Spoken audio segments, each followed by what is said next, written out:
Welcome again to Joe Stunner Boxing.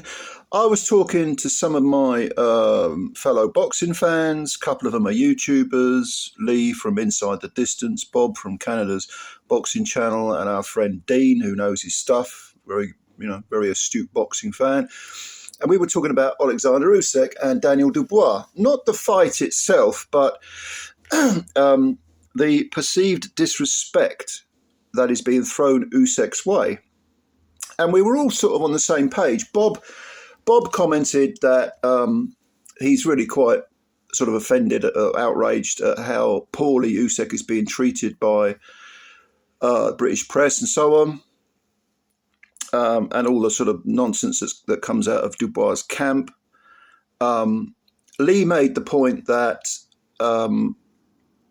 it's really just Dubois' camp that is peddling this nonsense. The low blow controversy doesn't even exist really. It's just this, they've tried to create this narrative, and the insults that have been thrown Usyk's way. Saying that, Don Charles in particular has gone from being someone I had a lot of respect for to someone that I really find very dislikable. I think Bob shared that view. But I think Lee and I agree that it is not so much that the British public are hating on Usyk. Quite the contrary. I think Usyk has a very high standing in the British public.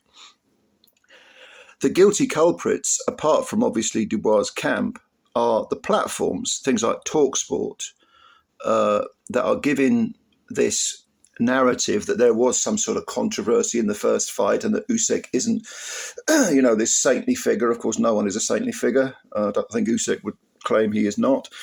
And is giving a voice, if you like, to Frank Warren, Stan Dubois, Don Charles, and so on. George Fox is another one who's slagged Usyk off. They're giving a platform to this sort of vernacular, this sort of nonsense to be peddled.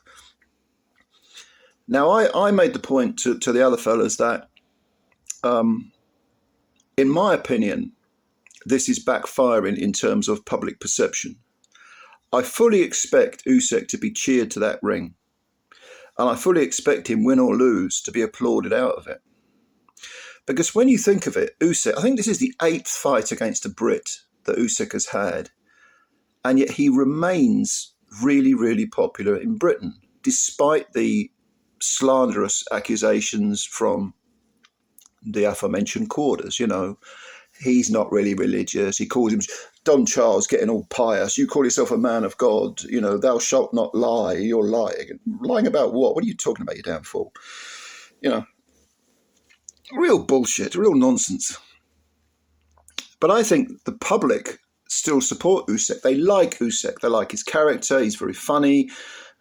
He's a truly great fighter. And Dean, one of the guys that I was speaking to, sort of echoed something that I think we all feel. We were all talking about this on WhatsApp, exchanging messages and voicemails and so on.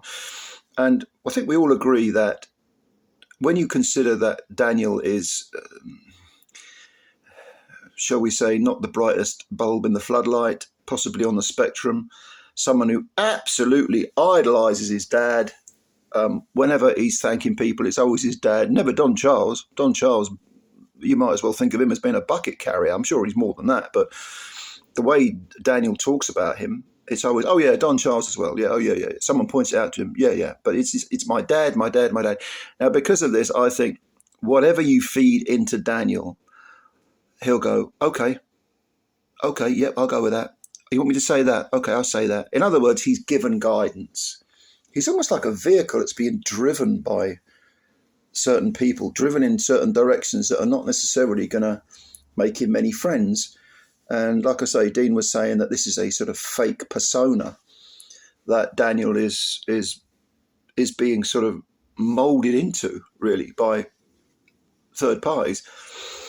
I agree with that. I think that's true, and I think it will come back somewhat to bite him on the arse. Now, I've done my preview video for the fight, and I picked Usyk, but to me, this is a 60-40 fight. I don't see this as being easy pickings for Usyk at all, just because he knocked out Daniel. In fact, made him quit in the first fight. I think Daniel is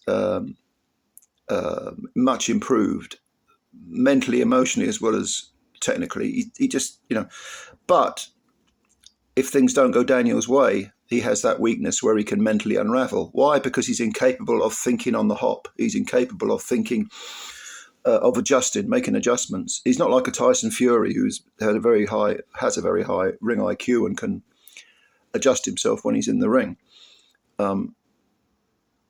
People criticize Anthony Joshua for overthinking. You're thinking too many times. You're thinking twice, 3, 4 times about something. Just go and do it. I don't think Daniel thinks once about anything. I think he's told what to do. And if it doesn't work and he goes back to the corner and there's no answer, he himself won't have an answer. And I think that this is also true of him outside of the ring. He has been peddled information. We want you to do this. This will result in this. This will go to this. This will lead to this. And he sort of laps it up. Or maybe he doesn't even lap it up. Maybe he just sort of says, okay, I'll do that. What's going to happen if things don't go his way? This is why I picked Usyk, to sort of stop him late, or at least win on points. But stop him late, I think. Again, I could be wrong, of course. We all get predictions wrong. I certainly do. But getting back to the public perception of Usyk, Bob made a very good point about the British sense of fairness. And Bob, he is from Britain, but he's lived in Canada for over 40 years. And he was saying, what happened to that British sense of, fairness? We used to be for the underdog. We like someone if you look at Ricky Hatton, salt of the earth sort of guy, 35,000 people followed him to Vegas, took over the whole place. And for the Mayweather fight, massively popular character because he's down to earth. He's working class. He doesn't pretend to be anything he's not. And then Lee said, well, actually, Bob, that still exists, I think. But although Britain has certainly changed since Bob lived over here 40 plus years ago, very much so, I think we do still have that sense of fairness. It might be under a few layers of modern day bullshit, but it's still there. And I think that's why people like Usyk, because he does represent what's good and great about elite athletes, elite fighters. He is a decent man, family man. If you're a religious person, I am absolutely not. But if you're a Christian, I would say he's a pretty good example of how a Christian should live their life. And I don't think that the public, for the most part, are going to swallow the narrative that never mind the controversy, the fake controversy about the low blow, or the legitimate punch that wasn't. It was a low blow. Never mind all that stuff. I don't think they're going to swing with any idea that Daniel is the good guy. Daniel is the victim. Daniel is the one who was hard done by. No, people have eyes. They watched that fight. They know what went on. And it seems to me that all efforts to slur Oleksandr Usyk are not going to come to any kind of fruition. I don't think people will have it. And like I say, I expect him to be applauded to the ring, applauded out of it, win or lose. And certainly he's a cast iron Hall of Famer, obviously. And I think there'll be quite a few British people who'll be disappointed if Daniel wins, because at 38, 39, whatever Usyk is, would he even consider coming back from a loss? He might do. I think as a mere mortal, he thinks as one of the great fighters of our time. Very different mindsets. But at the age he is, it would be difficult for him to come back. Unless he had a rematch, maybe a third fight with Dubois, I don't know. But whatever the case, I think it is. I think Bob's original point about how poorly Usyk is being treated by certain factions is accurate. But I also think that, like I say, the media, the platforms that have given the likes of, George Fox, Don Charles, Frank Warren time to had ammunition to fire at Usyk. I think that's a poor show. But then when did the tabloid media ever care about fairness or justice or anything? It's all about numbers. It's all about, controversy sells, even if it doesn't actually exist. It's the way it is. But let me know what you think. Where do you stand on this? Are you a big Usyk supporter? Do you like Usyk? Do you want to, if you're a Brit, do you want Daniel to win?